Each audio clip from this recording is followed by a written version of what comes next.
महिंद्रा ऐसी हिंदुस्तानी गाड़ी कंपनी रही है जिसने नई कोशिशें की हैं, नई गाड़ी नई रणनीतियों के साथ। कारों के मामले में असफल रही हो, लेकिन एसयूवी के मामले में लगभग हिट रही। हाँ, क्वांटो को नजरअंदाज कर दें तो, लेकिन महिंद्रा लगातार कोशिशें करती भी रही है और इस सेगमेंट में भी कर रही है, और उसी का नया नाम है TUV 300। एक कॉम्पैक्ट एसयूवी जो 4 मीटर से छोटी है, जैसे फोर्ड की इकोस्पोर्ट, लेकिन ये चैलेंज तो सबको कर रही है, इकोस्पोर्ट से लेकर डस्टर और क्रेटा तक को। ये आई है उन ग्राहकों को घेरने के लिए जो अपनी पहली एसयूवी खरीदने के सपने सजा रहे हैं। सवाल यह है कि उनके मुकाबले के लिए क्या अलग और क्या खास लेकर आई है TUV 300।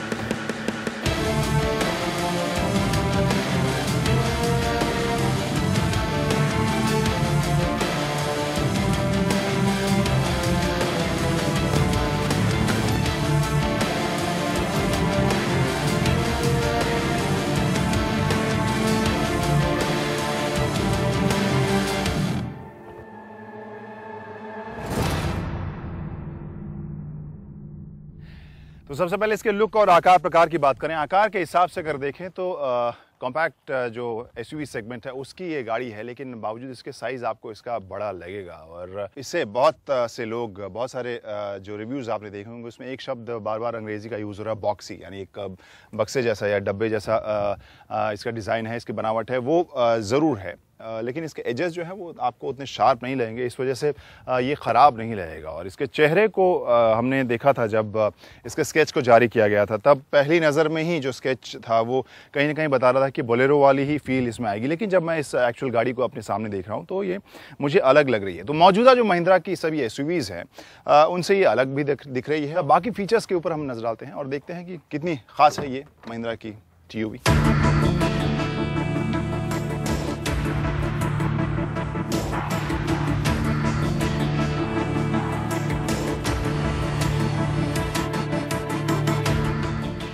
सबसे पहली चीज़ जो मुझे इंटरेस्टिंग लगी और जिसके बारे में मैं आपसे बात करना चाहता हूँ, Welcome to your tough and stylish TUV 300। हाँ, इंटरेस्टिंग है। हो सकता है कि थोड़े दिनों के बाद आप बहुत बोर हो जाएं, आप कहेंगे अब चुप हो जाओ, लेकिन अभी पहली बार सुन के तो इंटरेस्टिंग लगता है। Welcome to tough and stylish TUV 300। इसके अलावा भी बहुत सारे इंटरेस्टिंग इसके अनाउंसमेंट्स हैं जो मैं आपको बाद में सुनाऊंगा और वाकई इंटरेस्टिंग मुझे लगे। लेकिन अभी अगर मैं इस सीट के बारे में बात करूं, यहाँ स्टीयरिंग व्हील के ऊपर मुझे कंट्रोल मिल रहा है, ऑडियो कंट्रोल, और साथ में अपने फ़ोन को कनेक्ट करके आपको फ़ोन को ऑपरेट करने का कंट्रोल है, तो ये यहाँ पर है।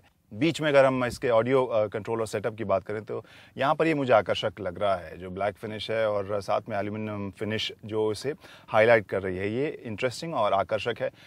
जो बीच में डैश में आपको दो अलग अलग ग्रे और बेज का इस्तेमाल आपको मिलेगा। ग्रे जो है वो इंटरेस्टिंग है और आकर्षक प्रीमियम फील दे रहा है जिस तरह से दिया गया है, लेकिन वहीं अगर बाकी फिनिश आप देखें तो बहुत ज़्यादा आपको प्रीमियम नहीं लगेगा। अगर आप प्लास्टिक और बाकी पैटर्न्स की बात करें तो सामान रखने की ढेर सारी जगह मुझे देखने को मिल रही है।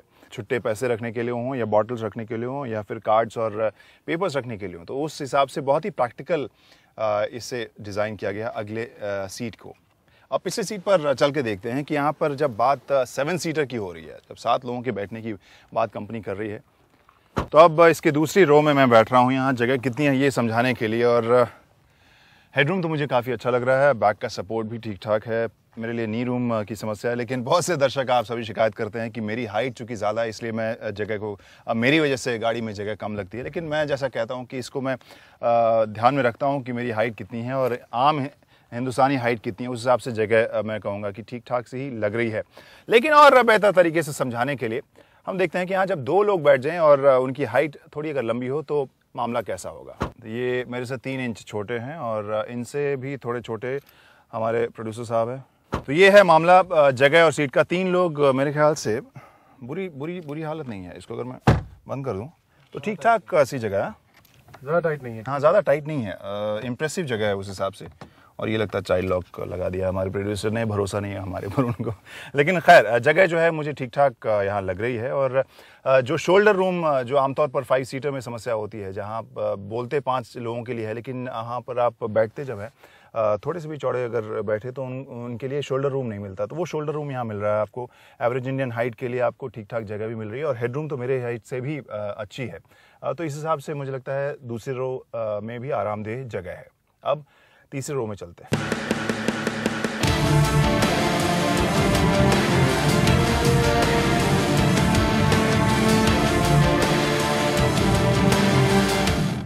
और अब ये वो हिस्सा है जो इसे बहुत ही ख़ास बनाता है इस टीयूवी को, क्योंकि यहाँ पर जैसा 7 सीटर का दावा है, यहाँ पर छोटे बच्चे ज़रूर बैठ सकते हैं और अगर रामू काका को भी ले जाना तो उसको भी आप बिठा सकते हैं। यानी अगर मैं भी बैठ जाऊँ, रामू और शामू काका दोनों अगर बैठ जाएं, फिर मामला थोड़ा टाइट हो जाएगा। तो ये वो जगह है जहाँ पर आमतौर पर इमरजेंसी में लोग इसे इस्तेमाल करना चाहते हैं। ज़रूरी नहीं कि यहाँ पर इतनी जगह हो कि लोग आराम से बैठें, और इस वजह से मुझे लगता है कि ये जो सीट बनाई गई वो प्रैक्टिकल भी लग रही है और फंक्शनल भी मुझे लग रही है, क्योंकि आमतौर पर हम सामान ही यहाँ पर रखते हैं।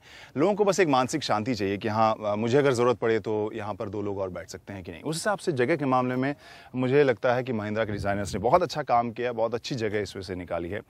अब जगह हमने देख ली, शेप हमने इसका देख लिया, लुक और बाकी इंटरेस्टिंग फंक्शनल फीचर्स हैं उन सब के बारे में जान लिया। अब एक ही चीज़ बची है, इसका drive. Welcome to your tough and stylish TUV 300. तो ये जो अनाउंसमेंट मैं कह रहा था उसमें जैसे आपसे मैंने कहा था कि इसके अलावा भी 2-3 इंटरेस्टिंग अनाउंसमेंट्स हैं। एक का डेमो देने के लिए मुझे थोड़ी सी गड़बड़ी करनी पड़ेगी। ये दरवाज़ा मैं खोल देता हूँ, अब इसको लॉक करता हूँ। ये पूरी तरह से लॉक नहीं हुआ है। कई गाड़ियों में ये आपको इंडिकेटर मिल जाता है, लेकिन इसमें क्या होता है वो आप देखिए ज़रा। Careful, one of the doors is open. Please check. ये सेफ्टी के लिए बहुत ही अहम चीज़ है।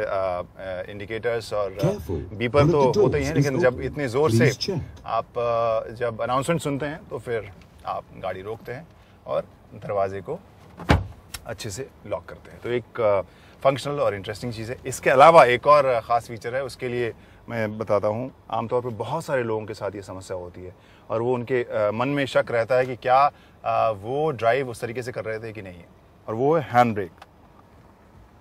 हैंड ब्रेक कई लोग उसको डिसएंगेज करना भूल जाते हैं और उसके बाद वो गाड़ी चलाने लगते हैं।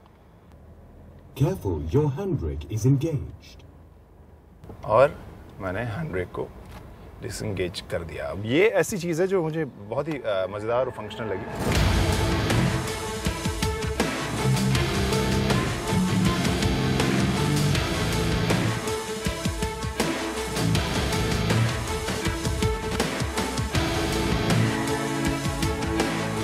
तो अब TUV 300 को मैंने चलाना शुरू कर दिया और यहाँ पर मैं ये कहूँगा कि हाल फिलहाल में छोटी हो, बड़ी हो, पेट्रोल हो या फिर डीजल हो, हर एक SUVs में जो रिफाइनमेंट का हमने लेवल देखा है, वहाँ पर मुझे एक चीज़ की आशंका थी इसके साथ, जो मुझे अभी महसूस भी हो रही है, रिफाइनमेंट की कमी। शुरुआत में ही जब मैं आप इसे चलाएंगे, जब इसे एक्सीलेट करेंगे, आपको इसमें रिफाइनमेंट की कमी इसके ड्राइव में महसूस होगी, जो एक टिपिकल महिंद्रा अभी भी महसूस होती है।